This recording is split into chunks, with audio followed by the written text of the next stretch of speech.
Olá, bom dia a todos. Hoje nós vamos detalhar um pouquinho mais sobre o que a gente viu na aula passada, sobre estação de monta e mais voltado para bovinos de corte. Mas antes da gente dar início a essa aula, queria perguntar para vocês se vocês lembram que raça é essa aqui que a gente está colocando hoje na capa da aula. Se vocês lembram, coloque o nome dela aí nos comentários. Mas vamos lá. Dentre todas as fases de um sistema tradicional de criação ou de produção de bovinos, com certeza, a fase de cria é a fase que exige maior atenção. Claro que todas as fases têm suas particularidades, seus aspectos de manejo que devem ser respeitados, na recria, na engorda, dentre outras fases. Mas nesse contexto, a gente destaca esse par vaca-bezerro, esse conjunto, ele responde por 70% do consumo de energia de toda a cadeia produtiva de bovinos. Isso incluindo a fase de abate. Então vocês observam esse conjunto, ele tem um peso muito grande na cadeia. Por isso ele requer essa atenção especial, tanto no manejo reprodutivo em si, quanto nos cuidados relacionados à aparição, o aleitamento e o desmame. Também ele vai concentrar maior proporção de perdas, sejam essas perdas relacionadas às falhas na reprodução, ou perdas relacionadas à mortalidade dos bezerros nascidos. Então é muito mais provável que eu perca um bezerro, ou mesmo que a gente tenha um caso de aborto, do que eu já ter um animal na fase de recria via óbito, né? Então é muito mais fácil ter perdas nessa fase aqui.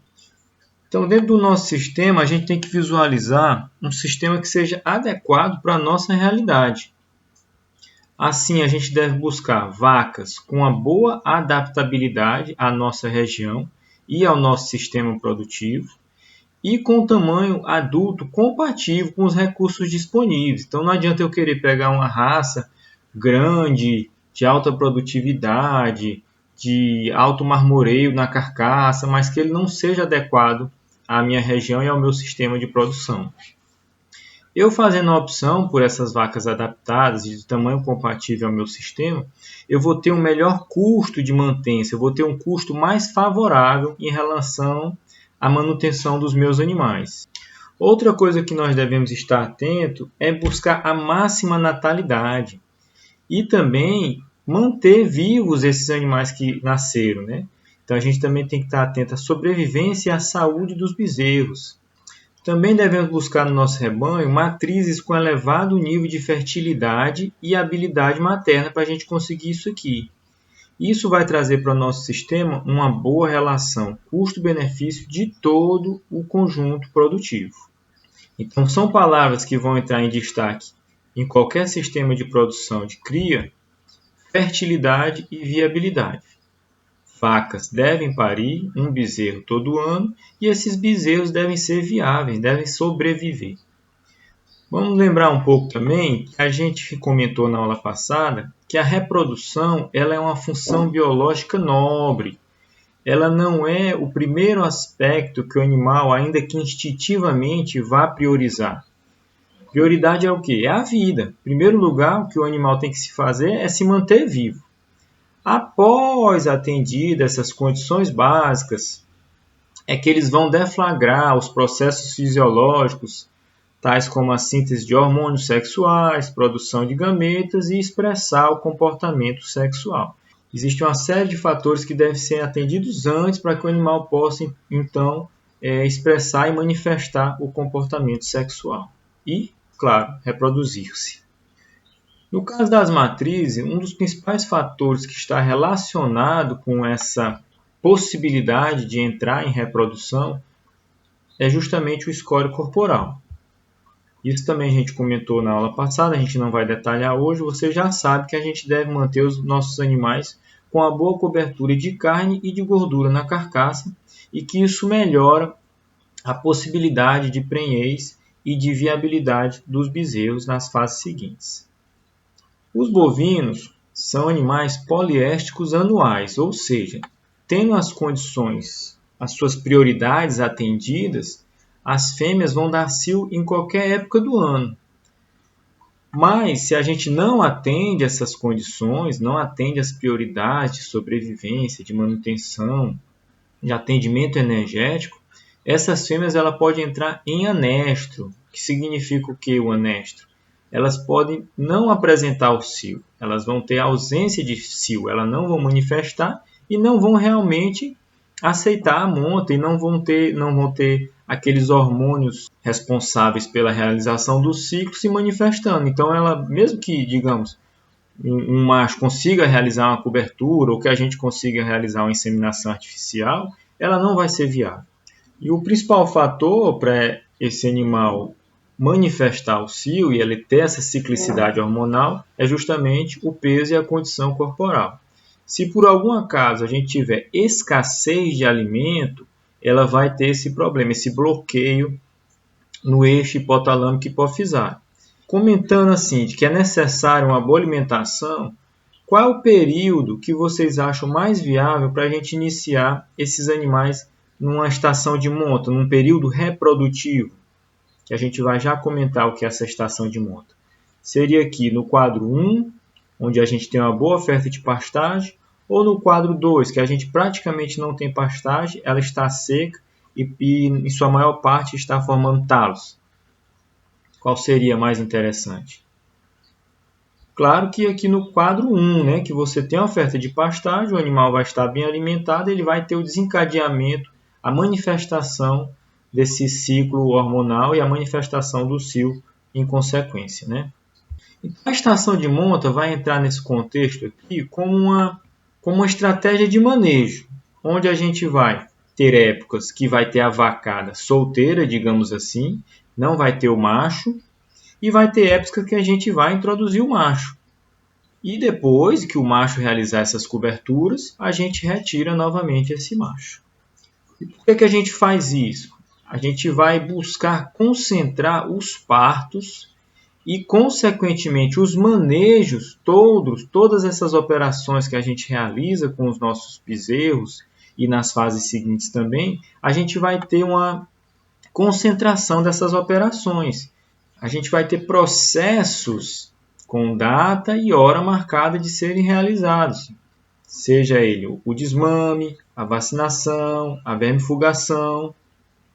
E principalmente a gente vai ter lotes mais uniformes, o que para comercialização é muito importante. É como eu ter um produto padronizado para eu comercializar. Se esse produto é despadronizado, eu tenho uma dificuldade de colocar ele no mercado, principalmente quando a gente diz assim com um bom preço, né? Então, a simples prática de implantar uma estação de monta, ela pode proporcionar elevadas taxas de fertilidade das matrizes e da viabilidade das progênies, desde que seja estabelecido de forma estratégica. Pode proporcionar ainda ao criador o conhecimento da real situação reprodutiva, que é essencial para o planejamento de reposição, de substituição e descarte das matrizes. Então, quando você não tem essa prática de manejo, você às vezes tem problemas reprodutivos que você nem consegue visualizar. Você está vendo ali, tem um X vaca, tem um X bezerro, mas você não está identificando quais são essas vacas boas, quais são as que estão dando bezerro, quais são as que estão desmamando bons bezerros. Quando você implanta essa estação, você tem uma fácil observação de realmente do que está acontecendo. É como um raio-x reprodutivo da propriedade.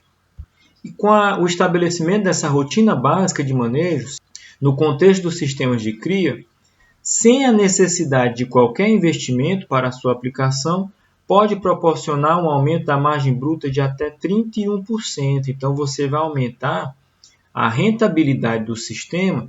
Ele está sendo um pouco, no meu ponto de vista, exagerado de dizer que não tem qualquer investimento, porque é necessário treinamento, mão de obra, às vezes, inclusive, aumentar a mão de obra para dar conta dessas operações que a gente falou que vão ser concentradas em determinadas épocas do ano. Você pode ter a necessidade de contratação de mais mão de obra, mas dentro da quantidade de benefícios, esse investimento é muito baixo e pode representar uma elevação alta da margem bruta, né? Segundo Abreu e colaboradores. E qual a época da gente implantar estação de monta na nossa propriedade, né? Como a gente depende de fatores climáticos, ou seja, a gente tem que ter a pluviometria, a luminosidade, para a gente ter aquele crescimento do pasto que a gente viu naquele slide que a gente mostrou anteriormente. Então a gente tem que conhecer mais ou menos como é a distribuição, como é o clima da minha região, para eu conseguir estabelecer o momento de implantar a estação de monta. Qual o momento do ano é mais interessante? De maneira geral, no Brasil Central, a gente tem um verão chuvoso e um inverno seco. A gente tem maiores índices de precipitação pluviométrica, maior luminosidade e calor, que são fatores essenciais para o crescimento e a qualidade da pastagem, justamente nesse momento aqui do verão chuvoso. Então, no Brasil Central, o período mais adequado para um estabelecimento de uma estação de monta seria entre outubro a março. Mas isso pode variar conforme a realidade do local que você está implantando. Então, se o meu inverno começa mais tarde, esse período ideal vai ser mais tarde. Se o meu inverno começa mais cedo, eu posso trazer mais cedo essa concentração das coberturas e a concentração dos manejos seguintes. Se a gente realiza uma estação de monta de outubro a março, os nascimentos vão se concentrar de julho a dezembro, que é um período que a gente tem menor incidência de chuvas. É interessante que os partos se concentrem em épocas secas, que a gente tem menor umidade, menor viabilidade de micro-organismos, seja no pasto, seja nos currais, nas instalações de maneira geral. E a gente também tem com menor umidade, a gente tem menor quantidade de moscas, que são vetores importantes de doenças e que pode estar contaminando os nossos bezerros, inclusive com as famosas miíases, que também são um problema, uma realidade. No entanto, a gente vai ter uma maior concentração entre agosto e outubro. E esse período também é adequado para aparição e cuidados com o bezerro ao nascimento. Atividades como corte e cura do umbigo, mamada do colostro e aleitamento. Bom, agora nós vamos fazer um intervalo e a gente continua na próxima aula.